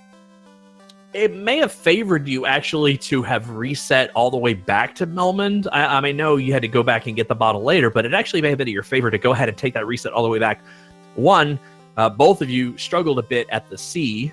The sea was definitely an unfriendly mistress tonight. Those Sahags, man, stoning me like no tomorrow. And soft potions, of course, being ridiculously expensive this game. I think it's ridiculously expensive. The prices are 400%. I can't remember the base price of softs, but it's already pretty high. No, I figured I'd have to play pretty much the perfect game to beat Split, so... Well, you dropped to 2-2, and the 2-2 bracket's going to be pretty wide. I don't know how you're feeling about your potential 2-2 opponent, but I kind of like your chances. To be honest, in this tournament, I don't want to face any of them, because any seed, anybody can play a perfect seed and beat you on any time. Look at me last week with Miat. I played you know what I mean? Like I don't feel that there's really a big favorite in this tournament at this present time with all the races I've watched and commentated and ran in. Yeah, definitely. I mean, like I said, I think you played pretty well for most of the game. Many of your decisions were either halfway decent gambles. Your first dip into Marsh, both of you actually dipped Marsh really early as opposed to doing the Crown Chain quests, or in Split Punch's case, he went and did Astos, then Marsh Cave. But taking that first dip into TNT for both of you was a gamble that ended up paying off. And so I don't think you made too terribly many bad decisions on this, or even, I won't even say bad decisions, more as just tough gambles. Being resetting back to Melbourne was actually good for you, and going back and doing those Crown Chain quests. And you were definitely, pretty close to step for step towards the end there with Split Punch. So definitely from this third-party person's perspective, I think you're definitely going to give whoever you're facing in the next round a run for your money. Did you do the bottom of Ice Cave Split? No, I didn't either. I warped and exited out of there so fast. Yeah, I warped. I saw that it wasn't the floater. Said a bunch of unpleasant words that I can't repeat on stream, and then warped out because I knew that the floater was going to be somewhere really dumb. Yeah, well, as soon as it wasn't in Ice, I was like, okay, it's got to be Ordeals. There's no other place we can get to. Because we didn't have a canoe at the time. Well, we did have a canoe, I suppose. Could have been Waterfall. It could, and you can route both of those things over there. So, like, if you went down to Ordeals, you can do Ordeals, then Waterfall, and it's really not that bad. You like my map strats there? I don't know how to sail south from Crescent Lake and find stuff. I've never done it by boat before, so I was kind of checking the map. That's why it's always good to practice. Yeah, I was doing that in round 2 because I had to do like sail from Onrak to Crescent Lake, and even like with how much I've played back with the old flags, that's something you never did. So it's like, I don't know how to do this. This is terrible. Oh well, good game Split. Good luck with your 3-1. I don't envy any bracket in this tournament at all, to be honest with you. I would say that whoever gets you in 2-2 should be watching out. I will say that much. Yeah, definitely. GG Split Punch, you're going to move into the 3-1 bracket, and I will tell you this: I don't know who I have to bribe to not get you in the next game, but consider it done. There's definitely a lot of stiff competition at 3-1, so you definitely have your work cut out for you as well. Yeah, there's nothing taken for granted at this point anymore. Like at this point in the tournament, I assume that anyone can win on a good day, straight up. So Split moves to 3-1, and he punches his ticket to the playoffs, where at the very least he's going to be in the play-in race for the last few slots of the bracket stage. One more win, and he buys his first round bye into that bracket stage. Hangry Canuck has one more chance to punch his ticket to that play-in race. Edgeworth, any last thoughts? No, just thanks to the Randomania crew. Thanks to Norestra for doing the restream and tracking. Always great to work with the Randomania team. Make sure to follow the runners, and hey, give the restreamers and commentators a follow too, if you feel like it. Yeah, and if you haven't already, feel free to give Randomania and its auxiliary channels a follow. Much appreciated, Honora, for doing this restream, and for all the people who put the tireless work into producing these kinds of shows.